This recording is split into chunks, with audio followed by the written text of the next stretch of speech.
Pandian today episode ரொம்ப ஹாப்பியாக இருக்காங்க. செந்தில், மீனா, அவங்களுடைய அப்பா ரவின்ட்டு எல்லாம் சந்தோஷமாக இருக்காங்க. மாப்பிள்ள உட்காருங்கன்னு சேரில் உட்கார வச்சு ஃபோட்டோஸ் எடுக்கிறாங்க. சரி எனக்கு வேலை இருக்குது, நான் கிளம்புறேன்டான்றாங்க. என்ன மீனா கிளம்புறேன்? ஆமாடா, ஆஃபீஸ்லேருந்து கால் பண்ணிகிட்டே இருக்காங்க, முக்கியமான மீட்டிங்கு. நான் ஏற்கனவே வந்து 2 நாள் லீவ் போட்டேன், மறுபடியும் நான் வந்து லீவ் போட்டேன்னு வச்சுக்கோ, அவ்வளோதான்டா, என்னை வேலையை விட்டே தூக்கிடுவாங்க. நிறைய ஒர்க் இருக்குடா, நான் கிளம்புறேன்றாங்க.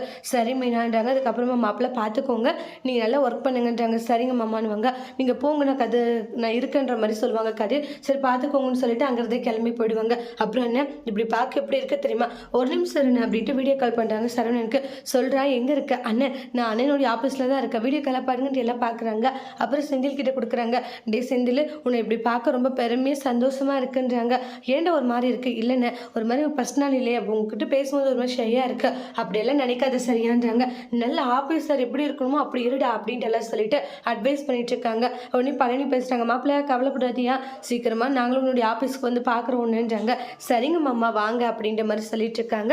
ரொம்பவே ஹாப்பியாக இருக்காங்க. அதுக்கப்புறம் ஃபோன் பேசி முடிச்சுட்டு வைக்கிறாங்க. சரி நான் எனக்கு கொஞ்சம் வேலை இருக்குது, நான் போயிட்டு வரேன். சரி அண்ணா, எதை பற்றி கவலைப்படாது, சந்தோஷமாக ஒர்க்கை பாரு சரியான்றாங்க. அதை விட்டு பயந்துக்கிட்டே இருக்காதுன்றாங்க. சரிடா கதிர்னு வாங்க. அப்புறமா வந்து கதிர் வீட்டுக்கு வந்துடுவாங்க. ராஜர் இருந்துட்டு ரொம்ப சந்தோஷப்பட்டாரா மாமான்றாங்க. உண்மையிலேயே ரொம்ப சந்தோஷப்பட்டாரா, அண்ணாவுடைய முகத்தில் அப்படி ஒரு சந்தோஷ ராஜுன்றாங்க.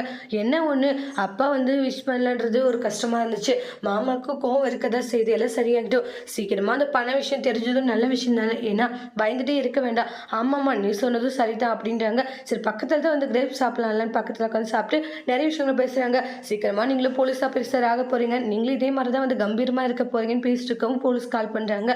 யார்? போலீஸ். அதான் அந்த கண்ணு விஷயத்தில் கம்ப்ளைண்ட் கொடுத்தல, சரி ஃபீக்கரில் போடுவாங்க. சார் சொல்லுங்கள் சார், இங்கே பாருப்பா, கண்ணு விஷயத்தில் கம்ப்ளைண்ட் கொடுத்தீங்களா, நகலை காணன்ட்டு. ஆமாம், நகை பாதி நகை கிடைச்சிருச்சுப்பா, அவங்ககிட்ட தான் இருக்குது, நீங்கள் ஸ்டேஷனுக்கு வரீங்களா, உங்கள் ஒய்ஃப் ராஜா கூட்டிகிட்டு வாங்க. சரி உடனே வரன்றாங்க. சரி நன்னர் கிளம்புறாங்க. இந்த கிரேப் சாப்பிட்டு போகலாம், இங்கே பாரு அதெல்லாம் டைம் இல்லை, நம்ம கிட்ட வந்து வாய்ப்பை தவற விட்டுறக்கூடாதுவா அப்படின்னு சொல்லிட்டு ராஜீவ் கதரும் நேராக ஸ்டேஷனுக்கு போகிறாங்க.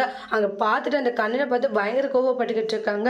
அதுக்கப்புறம் இங்கே பாருமா, உன்னை மட்டும் இல்லை, இதுக்கு முன்னாடி உன்னை காதலிக்கிறதுக்கு முன்னாடி வேற ஒரு பொண்ணவும் ஏமாத்திருக்கான், இந்த மாதிரி நகையெல்லாம் வாங்கியிருக்கான் அப்படின்ட்டு எல்லாம் சொல்கிறாங்க. வர கோவத்தில் அப்படின்றாங்க. ராஜீவ் கண்ட்ரோல்வாங்க. சார் நகைன்றாங்க, நகையெல்லாம் வாங்கிடுறாங்க. கையெழுத்து போட்டு போங்க, பாதி நகை கிடைச்சிருச்சு, இன்னும் பாதி நகை நாங்கள் கண்டுபிடிச்சி தரோன்றாங்க. இப்படிப்பட்ட ஆளுங்களை சும்மா விடாதீங்க, கண்டிப்பாக இந்த டைம் அவன் வெளியவே வரமாட்டான், நீங்கள் கவலைப்படாதீங்கன்னு. அப்புறம் போயிடுவாங்க. அப்புறம் ஒரு இடத்துல கதிரும் ராஜியும் உட்காந்து பேசிட்டு இருக்காங்க. எப்படி அப்படிப்பட்ட பையனை காதலிச்சு, கவிதை அப்படி சொன்னா அப்படின்ட்டு அவங்க சொன்ன கவிதையெல்லாம் சொல்கிறாங்க. கதிர் அதை கிண்டல் பண்ணி சிரிச்சிட்டு இருக்காங்க. இங்கே பாரு, இந்த மாதிரி லைஃப்பில் எல்லாருக்குமே ஒரு பார்ட் இருக்க தான் செய்யுது, அதெல்லாம் நீ நினச்சி ஃபீல் பண்ணாத அப்படின்ட்டு கதிர் வந்து ராஜியை சமாதானப்படுத்திட்டு இருக்காங்க. இதெல்லாம் ஒரு விஷயமா, இதெல்லாம் ஒரு விஷயமே இல்லைன்னு சமாதானப்படுத்துகிறாங்க. அதோட இந்த எபிசோட் முடிச்சிருக்காங்க. தேங்க்யூ.